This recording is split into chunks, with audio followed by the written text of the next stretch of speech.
Hello guys, welcome back to my YouTube channel, and in this video I'm going to discuss about array, vectors and time complexity. So we're going to analyze algorithms and see how we can avoid time limit exceeded when we are solving a competitive programming problem. So what is time complexity? So time complexity is basically how long your code runs. So we are using this to analyze how fast an algorithm is and to avoid problems like time limit exceeded. And also in C++, 100 million operations around that is usually is compiler dependent, but on average is that will take 1 second. So yeah, that's for time complexity. And we're going to see the table here. So as you can see here, uh, see the red part, right? So basically in the red part is a horrible time complexity because usually it is not intended except for some problems. They're usually the naive implementation. So usually you want n log n or less. So as you can see here, the constant being the best and the n factorial being the worst. We are going to continue. So common complexities and algorithm example. So for constant we have addition, subtraction. So basically they're constant, they will not take more than one operation. And for log n we have the binary search algorithm, sparse table data structure and binary exponentiation algorithm. So for on we have our normal for loop and prefix sum. And log n is merge sort, n squared is bubble sort, 2 to the power of n is Tower of Hanoi. And for n factorial there are not much. uh, there is one which is traveling salesman problem, but usually it can be solved with n times 2 to the power of n. So for n factorial usually is the naive implementation.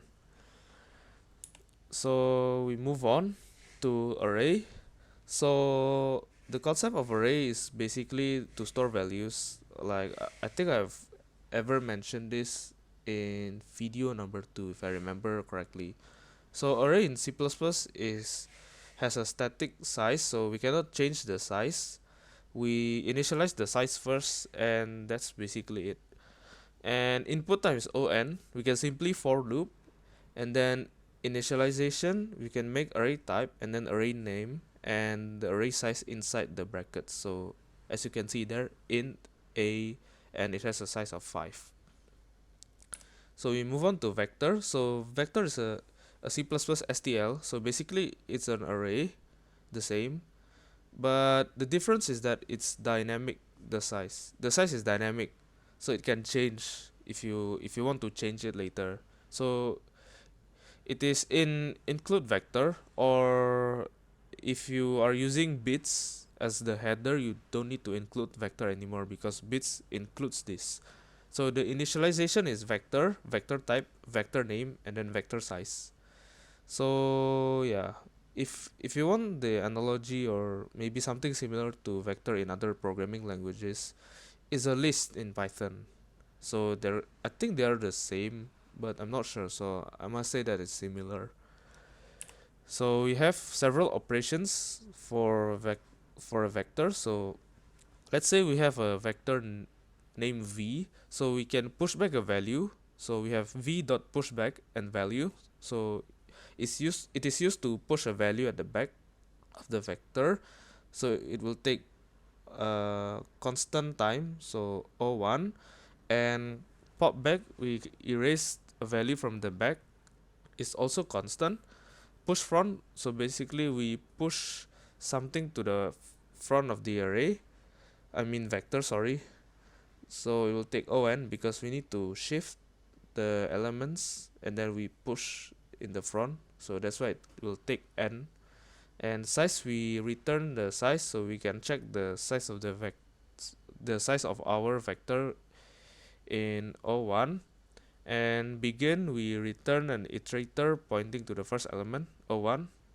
So and then the vn, so it I mean we return the first element after the last element we have. So basically, it is not the last element. Keep in mind, it is the first element that is after the last. So we have like the hypothetical value.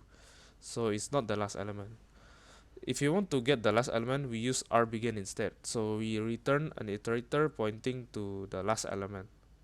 So keep in mind of that. And we have resize to resize the factor that we have. So we have erase. There are two options for erase. We have erase a pause. So we have the position and we want to erase a specific we want to erase a value in a specific position. We use the position pause, or we can erase a range start end. So it will take on time. And oops, I'm sorry. I think there's a duplicate here. So erase this. And we have another one is insert. So insert is to input a value at a certain position. It will take on. And do note that vector is lower than array. So sometimes you need to use array, but most of the times you can just simply use vector. At least for me, I have never encountered a TLE with array before. I believe some people had before. And also, if you have a bunch of small vectors, better to change them to array. Yeah, so that's why it's quite slow. So if you have only one array or vector, just use vector. If you have multiple of small vectors, then it's better to change them to array. And also, index starts from 0. So one classic facts that we need to remember. Okay, so I think that's for all. That's for today's video. I don't think I'm going to include a practice problem because I think I'm going to do it later when I'm going to discuss about strings. I think that should be good. So I'm going to save some problems, so I will pick the good ones and then I will put the solutions to GitHub, maybe alongside the previous videos because I haven't updated anything on the GitHub. So yeah, thank you for watching. If you like it, please share the video and subscribe and like. Thank you.